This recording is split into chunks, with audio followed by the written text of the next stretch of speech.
तारीख थिला 26 जनवरी 2026 जो दिन कलरा मुंडा मृत्यु होता। जीतू मुंडा एकमात्र भाई जी कि भौणी ग्राम्य बैंक रखिथिबा 19,402 टंका जो से बैंक गले बैंक वाला सीधा सड़क शुणेदेले जे प्रमाण पत्र आण ना आम तुमको गोटे टंका दबु ना ना निज भौणी को साथी धरिक आस।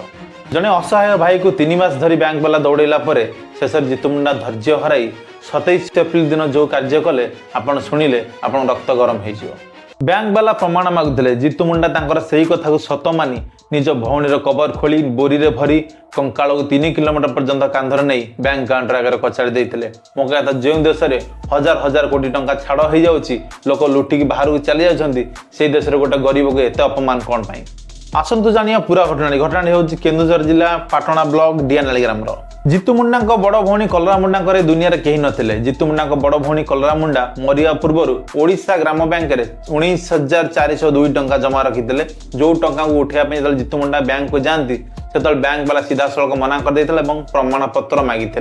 ये मुख्य समस्या हूँ कलरा मुंडा बैंक अकाउंट रे कौन से प्रकार नोमिन ना नाला। बट सेकेंड समस्या हूँ जीतू मुंडा पाखे कलरा मुंडा डेथ सर्टिफिकेट नाला जो बैंक वाला 3 मास धरी बुआ बोलेला एक टंका नथिले। शेष में जीतू मुंडा निजर धैर्य हराई निजर भौणी कंकाल को कांधर बोई नहीं बैंक काउंटर आगे कचाड़ी देते जहाँपर पूरा बैंक सिस्टम को हलाई देते। किंतु ये प्रश्न उठू जे जीतू मुंडा सीना गरीब असहाय मूर्ख थे जे कि सर्टिफिकेट भी से जान नथिले पाखे डेथ सर्टिफिकेट नथिला किंतु बैंक कर्मचारी तो चालाक थे और शिक्षित थे। जदि बैंक वाला चाहिए गोटे कर्मचारी जीतू मुंडा ग्राम को पठई सरपंच पाख डिटेल्स नहीं पारि था नियरेस्ट पुलिस स्टेशन डाटा नहीं पारि किंतु नाई बैंक वाला सेमिति कले ना जहाँफल जीतू मुंडा निजर धैर्य हराई शेष निज भौणी कंकाल को नहीं बैंक काउंटर आगे कचाड़ी देले। 27 एप्रिल दिन जो जीतू से कंकाल को बैंक काउंटर आगे रखी चांचल्य खेलगला। वीडियो सोशल मीडिया भाइराल होगा लगे जो प्रशासन 3 मास शोता तार चेता मात्र किछि घंटा मध्य फेरी आसला।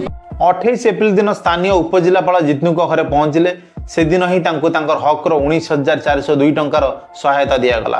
केवल सेतिक नुहे सरकार तरफ 30,000 टंका जीतू को सहायता दिगला।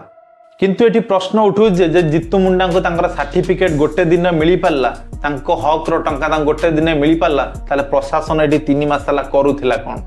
मो कह जीतू मुंडा सीना भौणी को कबर खोली पोती थे बोली कंकाल को बोरी रे भरी बैंक नहीं चलीगले बैंक से टंका पाईगले जदि भौणी से जाली दे था आ कौन पाउंस नहीं जाते नाई ना भाई। तो मो कह जीतू मुंडा केस ना ये सल्व होगला। एमती आहरी हजार हजार लोक अच्छा जहाँ टंका बैंक फसी रही जो मैंने गरीब असहाय साहाय्य कर प्रोब्लेम सल्व कर प्रशासन तरफ एमती एक पदक्षेप नि जाऊ कि बैंक रे फसी रही गरीब असहाय मान टंका दि जाऊ सिस्टम रे किछटा बदलाव करा जाऊ जहाँफल कि गरीब असहाय माने एमती अपमानित हेबे नहीं। एबे बहुत सारा लोक जीतू मुंडा को सहायतार हाथ बढ़ाऊँ किए 10 लाख टंका दौचे किए 50,000 टंका दौचे किए लाख टंका दौची भल कथा। एमती जदि समस्ते दान प्रदान करेंगे ताहले तो बहुत भल कथा गरीब मान बहुत साहाय्य मिल पार आ मिलूची मध्य।